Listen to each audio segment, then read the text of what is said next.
The vast emptiness of space stretched out in all directions, broken only by the glittering stars and the massive shapes of the Zarkonian fleet.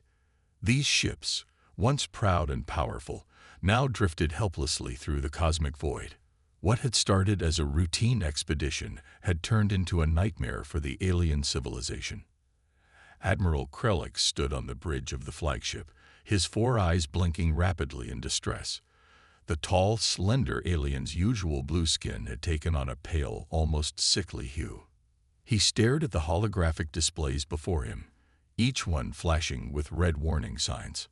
"Status report," Krelix demanded, his voice steady despite the fear gripping his hearts. A younger officer, Technician Vixara, approached with a data pad in her three-fingered hand. "Sir, the situation is not good," she said, her antennae drooping. "Our quantum navigation system has completely failed. We can't pinpoint our location in the galaxy." Krelix's upper eyes narrowed while his lower ones widened, a sign of deep concern in Zarkonian body language. "And our fuel reserves." Vixara's antennae drooped even lower. "Critical, sir. At our current rate of consumption, we have less than a solar cycle before we're completely out." The Admiral turned to look out the massive view screen of the fleet surrounding them.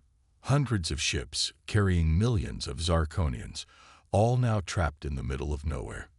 Krelix felt the weight of responsibility pressing down on him like a cold, heavy blanket. "Have we managed to send out any distress signals?" he asked, though he already feared the answer. "We've been broadcasting on all frequencies, sir," another officer chimed in. "But with our systems malfunctioning, we can't be sure if anyone can hear us. We're so far from any known space lanes." The bridge fell silent, the gravity of their situation sinking in. Krelix moved to address his crew, his voice echoing through the ship's communication systems. "My fellow Zarkonians," he began, "I won't lie to you. We face a crisis unlike any in our history. We are lost, our fuel is low, and help seems far away. But we must not lose hope. Our ancestors crossed the stars to build our civilization. That same strength flows in our veins." As he spoke, Krelix could see the fear in his crew's eyes slowly being replaced by determination. But he knew that determination alone wouldn't be enough to save them. In the days that followed, the fleet tried everything they could think of to solve their predicament. Engineers worked tirelessly to repair the navigation systems, but without the right parts, it was a nearly impossible task. Others tried to find ways to conserve their dwindling fuel supplies, but it was clear that they were fighting a losing battle against the merciless vacuum of space. The mood throughout the fleet grew more somber with each passing hour. In the communal areas, once filled with the sounds of laughter and conversation, Zarkonians now spoke in hushed whispers. Parents tried to comfort their frightened children, while the elders recited ancient prayers to the cosmic spirits. Admiral Krelix spent most of his time on the bridge, coordinating efforts and trying to maintain morale. But in quiet moments, doubt crept into his mind. Had he made a mistake in plotting their course? Should he have been more cautious? The weight of millions of lives pressed down on him, threatening to crush his spirit. One cycle, as hope seemed to be fading, a young science officer named Zilra burst onto the bridge, her antennae quivering with excitement. "Admiral," she exclaimed, "I've detected something. It's faint, but I think it might be a signal, not one of ours." Krelix felt a spark of hope ignite in his chest. "Show me," he commanded. Zilra brought up a display, pointing to a tiny, pulsing dot. "It's coming from a star system we hadn't noticed before. The signal is like nothing I've ever seen. It's alien." The bridge erupted into a flurry of activity. Officers scrambled to verify the finding, while others began speculating on what it could mean. Krelix stood still, his four eyes fixed on that small, pulsing dot. Could it be a spacefaring civilization? He wondered aloud. "It's possible, sir," Zilra replied. "The signal doesn't match any known patterns in our database. It could be a completely new species." For the first time in days, a smile crept across Krelix's face. Then we may have found our salvation. Relay this information to the entire fleet. Tell them we may have found hope. As the news spread, a cautious optimism began to ripple through the Zarkonian fleet. In the communal areas, conversations grew louder, punctuated by excited gestures and flashing antennae. Children stopped crying, instead pestering their parents with questions about the mysterious signal and the aliens who might have sent it. But amidst the growing hope, questions and concerns also arose. What if these aliens were hostile? What if they couldn't understand the Zarkonians' plea for help? What if they arrived too late? Admiral Krelix knew they had no choice but to take the risk. With their fuel supplies critically low and their navigation systems still offline, this unknown signal represented their only chance for survival. As the Zarkonian fleet slowly reoriented itself towards the source of the signal, Krelix stood on the bridge, his gaze fixed on the stars ahead. In his mind, he composed a silent plea to whoever might be listening. Unknown friends, whoever you may be, we are lost, we are in danger, and we need your help. Please, hear our call. With that thought, the Admiral gave the order to broadcast their strongest distress signal yet. As the message beamed out into the cosmos, the entire Zarkonian fleet held its breath, hoping against hope that someone out there would answer their desperate cry for help. On a small blue planet in a distant corner of the galaxy, life went on as usual. Cars honked in busy city streets, children laughed in playgrounds, and scientists worked tirelessly in their labs. Little did the people of Earth know that their world was about to change forever. In a remote radio observatory nestled in the mountains, a young scientist named Dr. Sarah Chen sat hunched over her computer. Her eyes were tired from staring at screens all day, but she couldn't bring herself to leave. Something about the data she was seeing didn't make sense. "Hey, Mike," she called out to her colleague. "Can you come take a look at this?" Dr. Mike Rodriguez, a tall man with a salt and pepper beard, walked over. "What's up, Sarah?" Sarah pointed at her screen. "I've been picking up this weird signal for the past few hours. At first, I thought it was just noise, but it's too regular, too structured." Mike leaned in, his brow furrowing as he studied the waveforms on the screen. "That's odd. Where's it coming from?" "That's the thing," Sarah said, excitement creeping into her voice. "It's not coming from any known source. Not a pulsar, not a quasar, nothing we've ever recorded before." Mike's eyes widened. "Are you saying?" Sarah nodded, hardly daring to believe it herself. I think we might be picking up an alien signal." The next few hours were a whirlwind of activity. Sarah and Mike triple-checked their data, ran it through every analysis program they had, and even called in other experts from around the world. As dawn broke over the observatory, the truth became undeniable. They had received a message from outer space. The news spread like wildfire. Within hours, every major news network was running the story. Alien SIGNALDTCTE. The headlines screamed. Social media exploded with theories, memes, and heated debates. At the United Nations headquarters in New York, an emergency session was called. Representatives from every nation gathered to discuss this unprecedented situation. The atmosphere was tense, a mixture of excitement and fear. Dr. Chen and Dr. Rodriguez found themselves thrust into the spotlight, explaining their discovery to a panel of world leaders and top scientists. "The signal appears to be a distress call," Sarah explained. Her voice steadied despite her nerves. "From what we can decipher, there's a fleet of alien ships stranded in space. They're running out of fuel and can't navigate." A murmur ran through the assembly. The U.S. representative leaned forward. "And you're certain this isn't a hoax or a misinterpretation?" Mike stepped in. "We've had the best minds in astrophysics, linguistics, and cryptography look at this.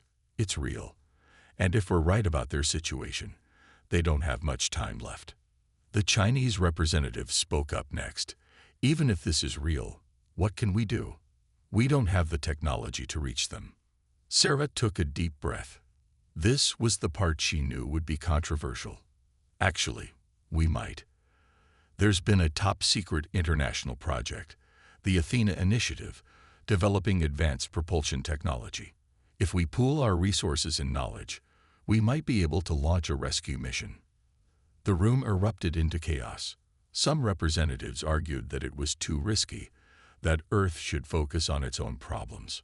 Others insisted that this was humanity's chance to prove itself on the galactic stage. As the debate raged on, Dr. Emma Larson, a respected ethicist, stood up to speak. The room fell silent. "Colleagues," she began, her voice calm but firm, "we stand at a crossroads in human history. Yes, there are risks. Yes, there are unknowns. But consider this. If we were lost in space, wouldn't we hope that someone would come to our aid? This is our chance to show that humanity is capable of compassion on a cosmic scale." Her words seemed to resonate with many in the room. Slowly, the mood began to shift. Back at the observatory, Sarah and Mike watched the proceedings on a live feed, their hearts racing. Sarah turned to her colleague, a mix of hope and fear in her eyes. "Do you think they'll do it? Will they decide to help?" Mike put a reassuring hand on her shoulder. "I don't know, Sarah, but I hope so. Because if they do, it won't just be about saving those aliens. It'll be about proving what humanity is truly capable of." As the UN session continued, people around the world held their breath, waiting to see what decision would be made. In living rooms, classrooms, and public squares, humans of all ages and backgrounds found themselves united by a single question: would Earth answer the call? The United Nations building buzzed with tension as the emergency session stretched into its second day. World leaders argued, scientists presented data, and military advisors discussed potential risks. Outside, crowds gathered, holding signs that ranged from "Welcome Alien Friends" to "Protect Earth First." In a small private room away from the main chamber, 5 key figures sat around a table. There was President Elena Alvarez of the United States, Premier Lai Wei of China, Prime Minister Ekinwan Okafor of Nigeria, Secretary General Yuki Tanaka of the United Nations, and Dr. Viktor Petrov, the lead scientist of the Athena Initiative. "We've heard all the arguments," Secretary General Tanaka said, her voice tired but determined. "Now we must decide. Do we attempt to rescue the alien fleet?" President Alvarez leaned forward. "The risks are enormous. We'd be revealing our most advanced technology, possibly to a hostile force. But think of what we could gain," Premier Lai countered. "New technologies, new allies. It could propel humanity forward by centuries." Prime Minister Okafor shook his head. "Or it could bring destruction upon us all. We know nothing about these aliens or their intentions." Dr. Petrov, who had been quiet until now, finally spoke up. "If I may," he said, his Russian accent thick with emotion, "I've dedicated my life to the Athena Initiative. We developed this technology to explore the stars, to reach out into the universe. What's the point of all that work if we don't use it when it truly matters?" The room fell silent as his words sank in. Secretary General Tanaka looked at each person in turn. "We need to make a decision. The aliens don't have much time left. Neither do we." Meanwhile, in the main chamber, Dr. Sarah Chen and Dr. Mike Rodriguez waited anxiously. They had presented all their data, answered countless questions, and now all they could do was wait. Sarah fidgeted with her pen. "What do you think they'll decide, Mike?" Mike sighed. "I don't know. Part of me hopes they'll say yes. It's the right thing to do. But another part, well, it's scared of what might happen." Just then, the doors opened. The 5 leaders walked in, their faces serious. The room immediately fell silent. Secretary General Tanaka stepped up to the podium. Cameras flashed as reporters leaned forward, ready to broadcast the decision to the world. After careful consideration, Tanaka began, her voice steady. "We have reached a decision. Humanity will answer the call. We will attempt to rescue the stranded alien fleet." The room erupted into chaos. Reporters shouted questions, delegates argued loudly, and somewhere in the back, someone started to clap. The applause spread slowly at first, then faster, until it filled the entire chamber. Sarah and Mike looked at each other in disbelief. They had done it. Humanity had chosen to help. As the news spread, reactions around the world varied wildly. In Times Square, New York, people cheered and hugged strangers. In Moscow, crowds gathered in Red Square, lighting candles in a vigil for the success of the mission. In Lagos, Nigeria, impromptu street parties broke out, with people dancing and singing songs of unity. But not everyone was celebrating. Protests erupted in several cities, with people fearing alien invasion or angry about the use of resources for extraterrestrial rescue instead of solving Earth's problems. Governments worldwide increased security measures, preparing for any possible outcome. Back at the UN, the real work was just beginning. Dr. Petrov was quickly ushered into meetings with military and scientific leaders from around the world. The Athena Initiative, once a closely guarded secret, was now the center of the most important mission in human history. Sarah and Mike found themselves swept up in the preparations. Their expertise in analyzing the alien signal made them crucial to the communication efforts. As Sarah worked late into the night, calibrating equipment for the mission, she paused and looked out the window at the star-filled sky. "Are we doing the right thing, Mike?" she asked softly. Mike joined her at the window. "I don't know if it's right or wrong," he said, "but it's human. We're curious, we're brave, and sometimes we're kind. That's who we are." Sarah nodded, a mix of fear and excitement bubbling in her chest. "Well," she said, managing a smile, "I guess we better make sure this works then. We've got some aliens to save." As dawn broke over the horizon, humanity began its preparations in earnest. Scientists worked around the clock, engineers pushed the limits of technology, and astronauts began their intensive training. The world held its breath, waiting to see what would happen when humans and aliens finally met face to face. The greatest adventure in human history was about to begin. The next few weeks were a whirlwind of activity, unlike anything the world had ever seen. The Athena Initiative, once a top-secret project, was now the center of a global effort to launch humanity's first interstellar rescue mission. At the heart of this endeavor was the Athena, a sleek spaceship that looked like something out of a sci-fi movie. Its silver hull gleamed in the sunlight as workers swarmed around it, making last-minute adjustments. Captain Zara Malik, a veteran astronaut with over 1,000 hours in space, stood at the base of the ship, her heart racing with excitement and nerves. She had been chosen to lead this historic mission, a responsibility that weighed heavily on her shoulders. "It's something else, isn't it?" a voice said beside her. Zara turned to see Dr. Viktor Petrov, the lead scientist of the Athena Initiative. She nodded. "It's beautiful. Hard to believe it can travel faster than light." Dr. Petrov smiled proudly. "The quantum drive is a marvel of engineering. It creates a bubble of space-time around the ship, allowing us to sidestep the limitations of relativity. In theory, we should be able to reach the alien fleet in just a few days." As they talked, a group of people approached. Zara recognized them immediately, her crew for this historic mission. There was Li Chen, the ship's engineer, a brilliant woman whose innovations had been crucial in developing the quantum drive. Next to her was Dr. Kwame Osoi, the mission's xenobiologist, tasked with ensuring the health and safety of both the human crew and any aliens they might encounter. Behind them came Yuki Tanaka, the linguistics expert, and coincidentally, the daughter of the UN Secretary General, and Major John Jack O'Neill, a seasoned military officer there to handle security and potential combat situations.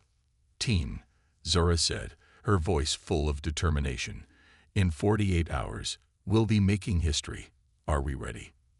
They all nodded, their faces a mix of excitement and apprehension.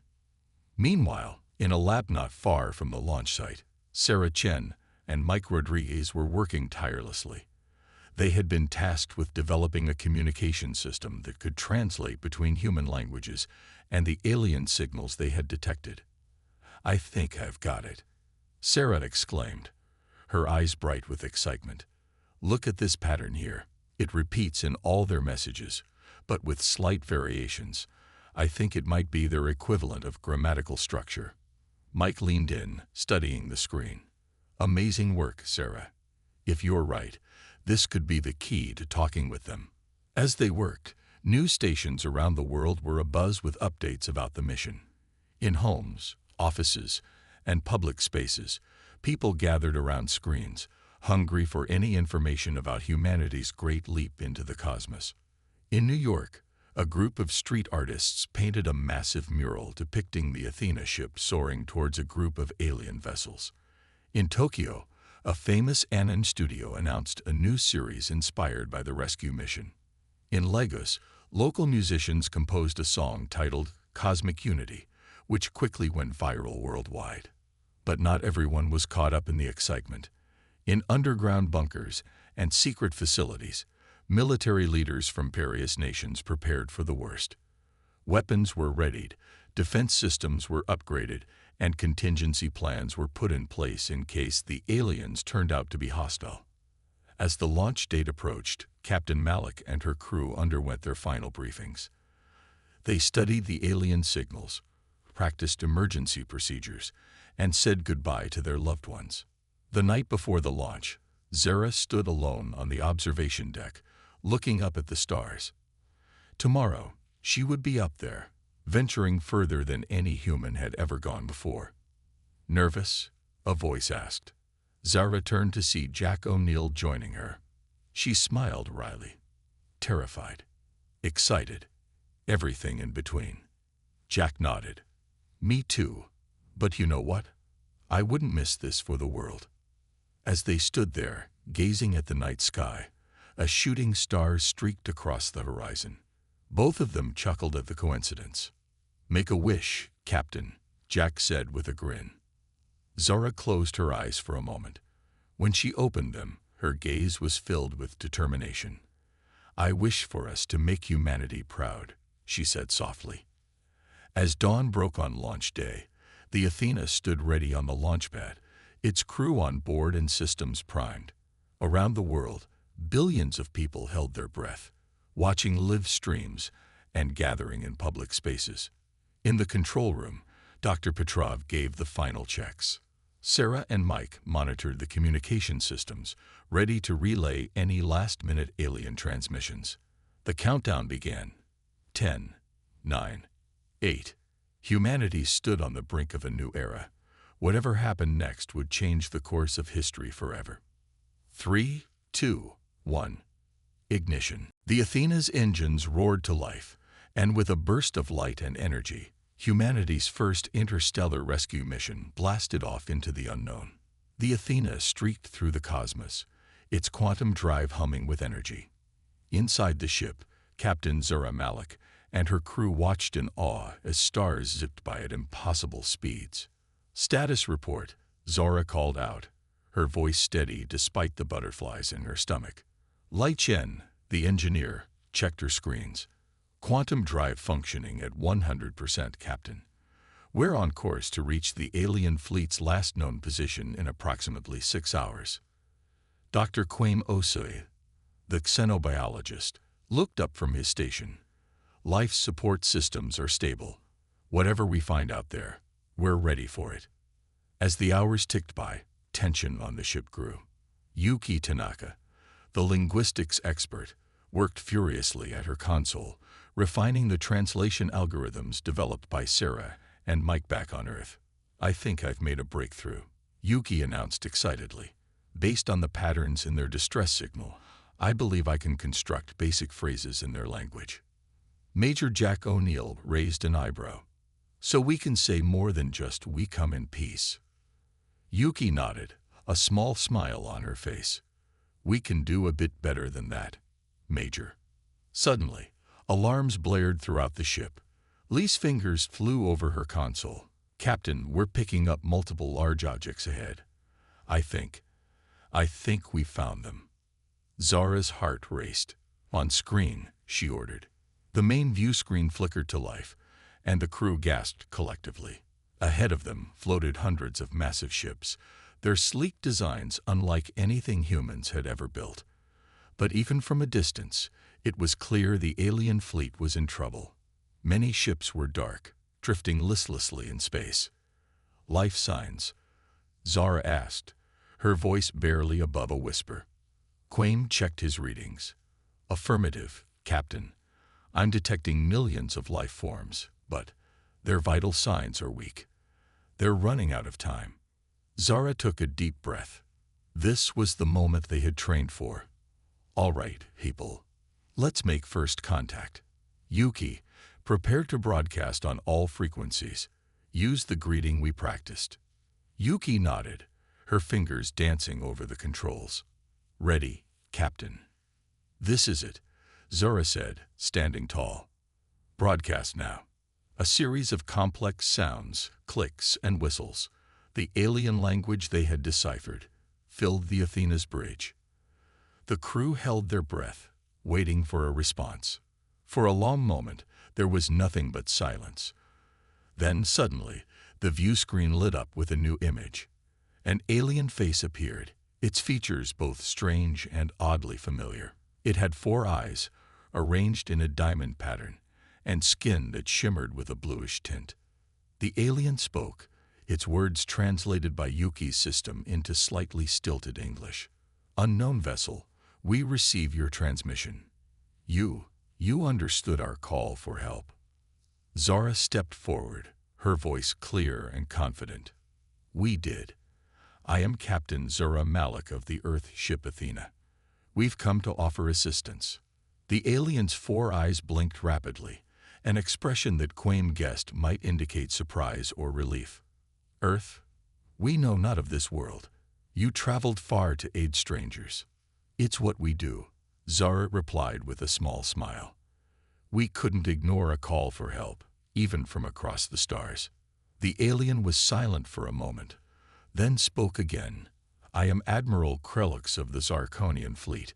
We are grateful for your offer of aid. But I must ask, what do you want in return?" Zora exchanged glances with her crew. This was a crucial moment. Their answer could set the tone for humanity's first interstellar relationship. "Admiral Krelix," Zara said carefully, "we ask for nothing in return. We came here to help, to show that there can be friendship between different peoples of the universe. If you're willing, we'd like to learn from each other. But that's not a condition of our help." Krelix's expression changed, his upper eyes widening while the lower ones narrowed. Quaim made a mental note to study this facial expression later. "Your words, they are strange to us, but they bring hope," Krelix said. "We accept your help, humans of Earth. Please, guide us to safety." As the transmission ended, the bridge of the Athena erupted into cheers and sighs of relief. They had done it. First contact had been made, and it had gone better than anyone could have hoped. But Zara knew their mission was far from over. "All right, team," she said, her voice cutting through the celebration. "Let's get to work. We've got a lot of aliens to save." As the Athena moved closer to the massive alien fleet, the crew prepared for the challenges ahead. They didn't know exactly what they would face, but they were ready. This was why they had come, after all, to reach out a helping hand across the vastness of space. The greatest rescue mission in human history was about to begin. As the Athena drew closer to the Zarkonian fleet, the true scale of the crisis became clear. Hundreds of massive ships drifted in space, many dark and seemingly lifeless. The crew of the Athena watched in awe and concern as they approached the alien flagship. Captain Zura Malik turned to her team. "All right, people, this is what we came for. Lai, prepare for docking procedures. Quaim, run final checks on our environmental suits.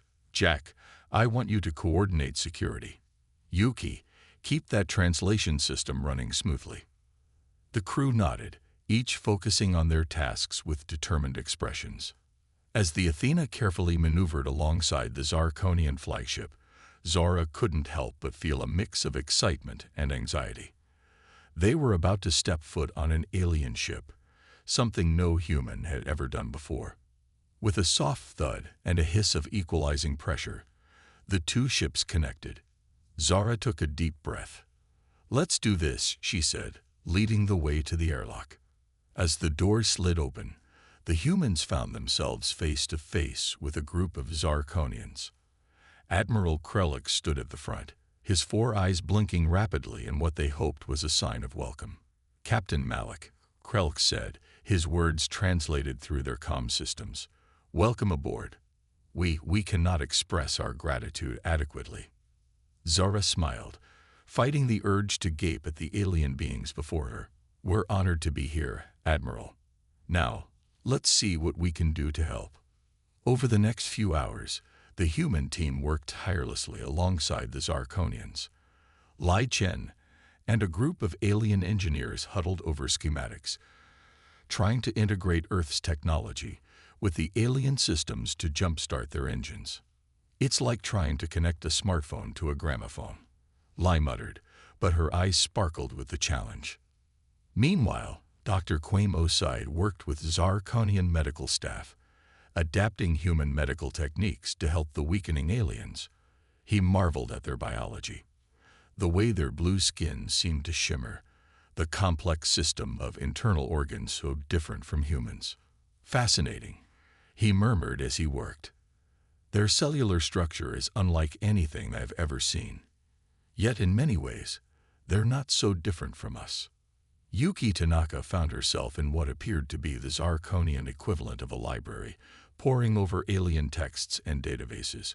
With each passing hour, her translation algorithm grew more sophisticated, bridging the gap between their languages. "Captain," she radioed excitedly, "I think I found something about their history. It seems they've been searching the stars for other intelligent life for centuries. They never imagined they'd be found like this." Major Jack O'Neill, despite his initial wariness, found himself bonding with the Zarkonian security forces. They exchanged stories of their respective military experiences, finding common ground in their shared duty to protect. "You know," Jack said to a Zarkonian officer, "I think we're not so different after all. We all just want to keep our people safe." As the rescue operation progressed, challenges arose.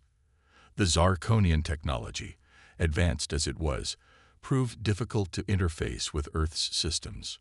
Cultural misunderstandings led to moments of tension, and the clock was ticking.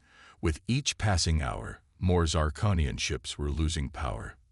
But for every problem, the combined human and Zarkonian team found a solution. Human ingenuity paired with Zarkonian knowledge led to breakthroughs that neither species could have achieved alone.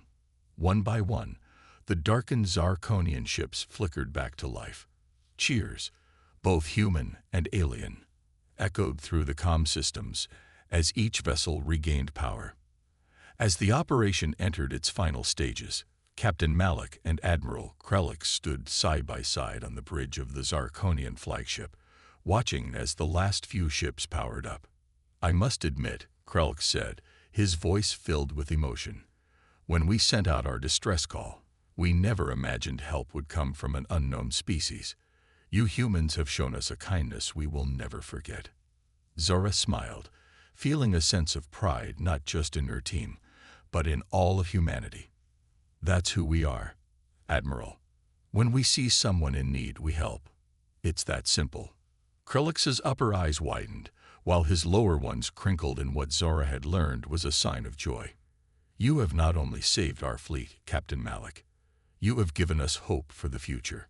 Perhaps the universe is not as cold and empty as we once feared." As the last Zarkonian ship hummed back to life, a new chapter in both human and Zarkonian history began. Two species, born on planets light years apart, had come together in a moment of crisis and forged a bond that would change the course of their civilizations forever. The rescue mission was a success, but for the crew of the Athena and the Zarkonian fleet, the greatest adventure was just beginning. As the last of the Zarkonian ships hummed back to life, A sense of accomplishment washed over the combined human and alien crew. The impossible had been achieved. Two species from different corners of the galaxy had worked together to avert disaster.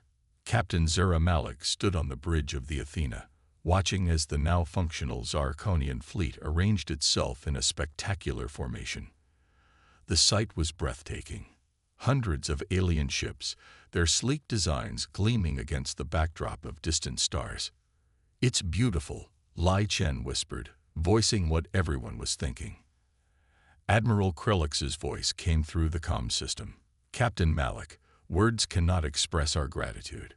You and your crew have saved not just our lives, but the future of our entire species." Zara smiled, feeling a mix of pride and humility. "It was our honor, Admiral. But now we face a new question. What comes next?" Indeed, this was the topic on everyone's minds. The rescue mission was complete, but it had opened up a universe of possibilities.